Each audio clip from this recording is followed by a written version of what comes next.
Sir 28वीं आईनी तरमीम कब तक उसके ऊपर पेशरफ्त होने का इम्कान है? देखिए, अभी तो इस पे कोई ऑफिशियल कोई बातचीत नहीं हुई, कंसल्टेशन नहीं हुई, कोई खदोखाल, कोई मुसवदा इसका भी तैयार नहीं हुआ।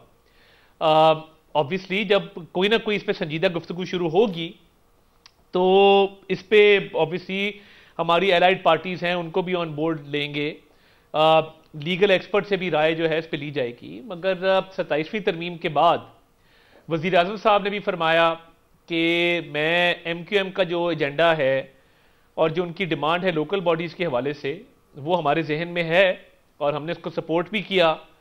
और इसी तरह के सूबों की मर्जी के बगैर को इसमें रद्दबदल नहीं होगी और 18वीं तरमीम को रोल बैक नहीं किया जाएगा और एक मशावरत और एक अमल होगा जिसके तहत तमाम तर जो स्टेक होल्डर्स हैं, सियासी जमातें हैं, प्रोविंशियल गवर्नमेंट्स हैं, उनके साथ एक सैर हासिल गुफ्तगू होगी।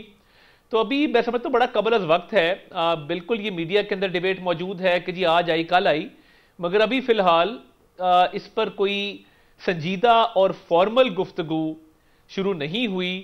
कोई होगी तो बिल्कुल वो आपके सामने उसको लाएंगे और उसका जो भी सेलियंट फीचर्स होंगे वो भी डिस्कस करेंगे। तारिक साहब, लेकिन 18वीं आईनी तरमीम के अंदर एक शर्त ये है, एक लाइन है जो ऐड की गई थी कि सूबों का हिस्सा जितना पहले है उससे कम नहीं किया जा सकता, बढ़ाया जा सकता है। तो अभी जो रेवेन्यू शेयरिंग मॉडल है उसमें 57.2% रेवेन्यू जो है डिविजिबल पूल से वो सूबों को चला जाता है। वफाक उसके नतीजे में कई हज़ार अरब का बजट डेफिसिट करता है जिसको हम बैंकों से कर्जा लेकर पूरा करते हैं। तो हमारे पास प्लान बड़ा क्लियर है कि हमने करना क्या है, लेकिन उसके लिए सपोर्ट मौजूद नहीं है। आपको अगर तो ये 7-8 हज़ार अरब सालाना जो बैंकों से आप कर्जा उठाते हैं इससे बचना है तो NFC को रिव्यू करना पड़ेगा। GB को आप ग्रांट देते हैं, वफाक देता है। बेनज़ीर इनकम सपोर्ट प्रोग्राम को 7-750 अरब देते हैं, वफाक देता है। AJK को आप ग्रांट देते हैं, वफाक देता है। डिफेंस के लिए पैसे हम उधार लेते हैं, बेसिकली बैंकों से और बाहर से पैसा उठाते हैं और डिफेंस उसे चलाते हैं। This is not doable. तो आपको करना तो ये है, कैसे करना है उसके ऊपर अगर आपके जहन में कोई खाका हो तो रोशनी डालिए। देखिए, एक तो पहली बात यह है कि ये उधार वाली बात में अग्री नहीं करता। ये तो कोई बाइफर्केशन नहीं है कि फलां बजट उधार से जाता है और फलां नहीं जाता, तो दैट्स नॉट ट्रू। देखिए, गवर्नमेंट ऑफ पाकिस्तान के डिफरेंट हेड्स हैं। अब ये तो नहीं होता कि कहीं से उधार उठाया और डायरेक्ट जो है वो डिफेंस को दे दिया और दिफा के लिए उसको मुख्तस कर दिया, ऐसा नहीं है। डिफरेंट रेवेन्यू स्ट्रीम्स हैं, इनकम है, चीज़ें हैं, तो वो उसका एक डिफरेंट हेड्स है जिसके तहत ये बजट एलोकेट होते हैं। NFC के हवाले से देखिए, एक डिबेट ये भी चल रही थी और मैंने ये सुनी, एक दो लीगल एक्सपर्ट्स इस पे अपनी राय दे रहे थे कि should population be an incentive, यानी जिसकी पॉपुलेशन ज्यादा उसको ज्यादा शेयर मिले। तो इस तरह तो फिर पॉपुलेशन बढ़ती रहेगी, ये भी एक मंतक है।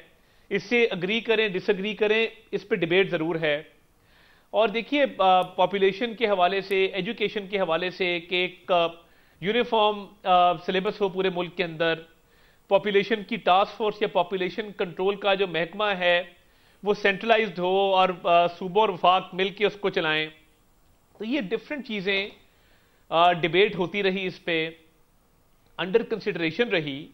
मगर जब भी NFC की बात होगी, एजुकेशन की बात होगी, पॉपुलेशन की बात होगी, इसके साथ साथ लोकल बॉडीज की बात होगी, ये तमाम चीज़ें सूबों के साथ मशावरत होगी इस पे।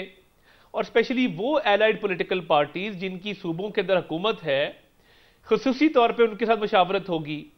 तो जैसे मैंने कहा, अभी कबल अज़ वक्त है इस पर कोई हतमी राय देना इसके खदोखाल पे। तो ऑब्वियसली ये कुछ चीज़ें हैं जो 27वीं आईनी तरमीम के अंदर डिस्कस हुई और बिलावल साहब ने भी जब ट्वीट किया तो उन्होंने ये सारी चीज़ें उसमें लिखी, उस पर बहस भी होती रही और जो बेहतर समझा गया, जिस पर कंसेंसस हुआ, वो मंजूर कर ली गई। तो ये बिल्कुल एक बहस डिबेट अपनी जगह मौजूद है, मगर अभी बहुत ही कबल अज़ वक्त है इस पे मजीद रोशनी डालना कि इसका खदोखाल क्या होगा, क्या चीज़ें इसमें डलेंगी, क्या नहीं डलेंगी। सो मैं समझता हूं कि चीज़ें एक डिबेट के तहत मौजूद हैं, मगर अभी वो स्टेज नहीं आई कि कोई हतमी शक्ल ये इख्तियार कर गई।